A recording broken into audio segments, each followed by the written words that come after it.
Sup nerds, I'm Tom. I'm Wes. And I'm Aaron. And we're going to talk about Trial of the Temples. Let's do it.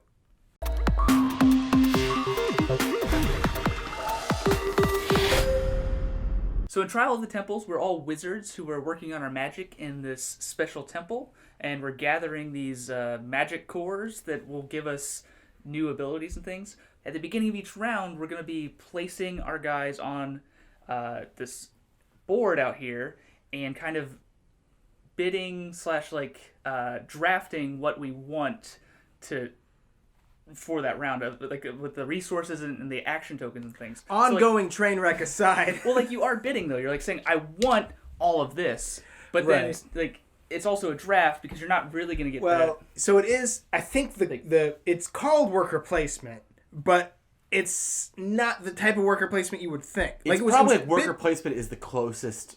Yeah, it's the closest you could. It would be under that umbrella in theory, but yeah, he's right that it kind of feels more like bidding or drafting because whenever you place a worker, let's just for the argument's sake, whenever you place a worker, you will get all the resources and stuff on that card, and then going left and right or clockwise and counterclockwise from that card, you will get other resources on those cards until you hit another player's worker or this day-night tile here. So like you're saying, the first player can go right in the middle and saying, I'm going to get everything on this circle. And then someone will say, no, I'm going to come here, so you're going to get everything on this half and only a little bit over here. And then somebody else can say, I'm going to come here, so you're only going to get this little top part of the circle.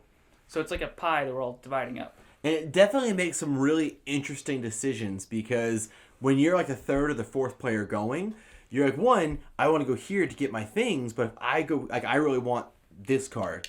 But if I do that, he's going to get all of this stuff. So maybe I should come over a little bit to limit what he gets and kind of even it out. But maybe I really want this thing. And if I do this, it really helps him, but it really hurts him. So it can be really tough to figure out like where exactly you want to go, who you want to help, who you want to hurt. Or if you're going earlier, like you don't want to be too greedy because then somebody's going to come and cut you off and you get barely anything. But you also don't want to get stuck in a corner either. Yeah. Well, at least you can't be completely blocked off. You have to get at least 2 cards. Yeah. And if you do, you get a compensation prize of 4 mana. What's mana? We'll explain. Or 2 mana if you only get 3 cards. But what is mana? It's a way to spend. It's an extra resource that you can have to gain things that you didn't really get. It's like a currency almost. Yeah, it's an extra currency. Well, I mean, in theory, the resources are kind of like a currency too. But there's so many options, so much fluidity with what you could do because of how much mana you get. You could be like, I have tons of mana. I come here, I gain all these things. I have so many options. What's the most efficient way to spend these to get the maximum points I can? So after you've collected these gems and your action tokens and stuff, you're going to spend an action token, if you have one, to try to do one of the trials in one of the 3 temples. There's the yellow, red, and blue temple, and there's like these tracks in there where you have to spend gems to kind of move up the ladder. Mm-hmm. If somebody's in the next space you're going to, you get to skip over that one for free and you don't have to pay the resources. So it's kind of like a little catch-up mechanism, and you kind of just leapfrog your way up and kind of help each other, but you don't want to help each other, but it just kind of happens that way. And because I moved up and passed by, got a magic core, I get to take this magic core and put it on my board and unlock a new ability. Mm-hmm. Yeah, so that's there's really like 3 main aspects of the game. There's this really cool steering wheel of a boat. There's probably a word for that. Wagon wheel? Wagon wheel spoke? It's not a wagon. I said ship. There's this really cool worker placement area. And to gather resources, you spend those resources to move up these 3 tracks to get points there. And then you have your player board that gives you a bunch of special abilities, and some of them are endgame scoring points. And you do it in a row and column type of thing. As you gain these cores, you pick whichever special ability you want to complete. And if you get, if I got my whole top row, I get an extra 4 bonus points. But the color of the core you get is significant because you can never have 2 of the same color in the same row or column. Like I'm actually breaking the rule here. I could put that there. Hey, 2 points. This is definitely a really cool, unique game. And like our first time playing it, you can tell that it is a smaller, lighter game designed by somebody who typically develops heavy, complicated games, because there's only a couple different things going on, but each one of those things has a lot of interesting decisions to make and an interesting way that like I can do this that lets me unlock this, and then I can do this, and you can like build yourself really cool combos. They're not like necessarily given to you out there, but you can definitely figure out a lot of cool different ways to do, especially trying to move these tracks. I absolutely love this game. I think it's like one of my current favorite games that fits into the like 45-minute time frame slot, just because it is a lot of really cool decisions to make, but a relatively quick moving game. Yeah, And it's light footprint too. Like it doesn't take up a ton of room. you could, in theory, you could probably play this at like a restaurant. Like go to Chick-fil-A, you could have your food over here. It's a bit bigger than that, but like you could do it. I really do enjoy the upgrading here because each row is kind of a unique flavor too. Like the top row is all like bonuses. So when you're collecting things, you can collect bonuses.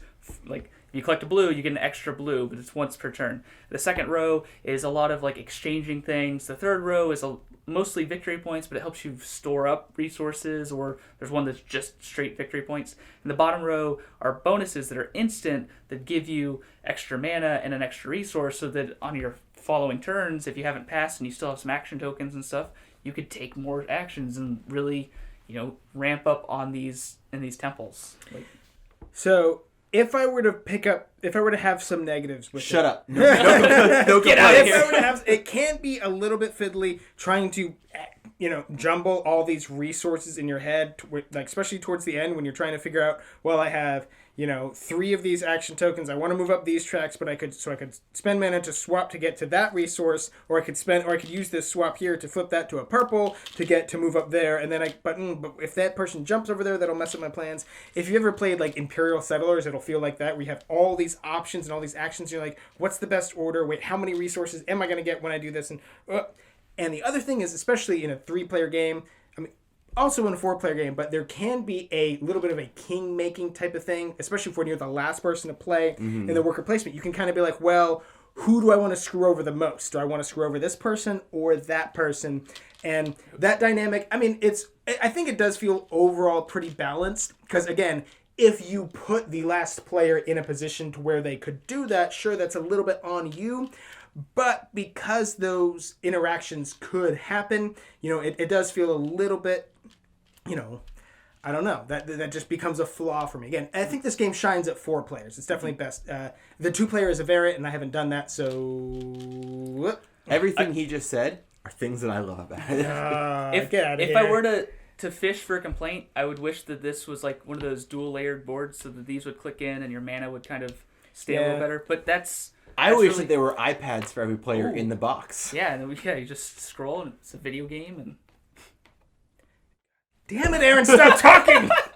I'm sure somebody like Broken Token could make like a overlay that won't fit. That probably won't fit in the box. Yeah, I see what you're saying, but clearly they were trying to keep the price point down, and also they just it's a small box game. Yeah. It's supposed to be like you could keep this in your car in like that pocket on the back of a seat, where I keep air freshener in there, but some people keep like the deed to their car, which you shouldn't do that. Not deed, title to their car.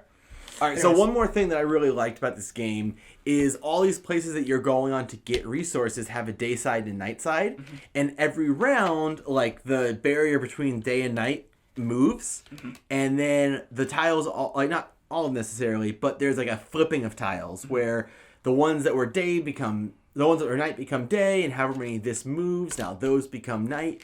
So that every round you're approaching the board, there is a new board that you're bidding against. So it's not like, oh, well, every time he can go here because this thing's always right here that he wants. And these tiles themselves are shuffled and placed out there in a random order.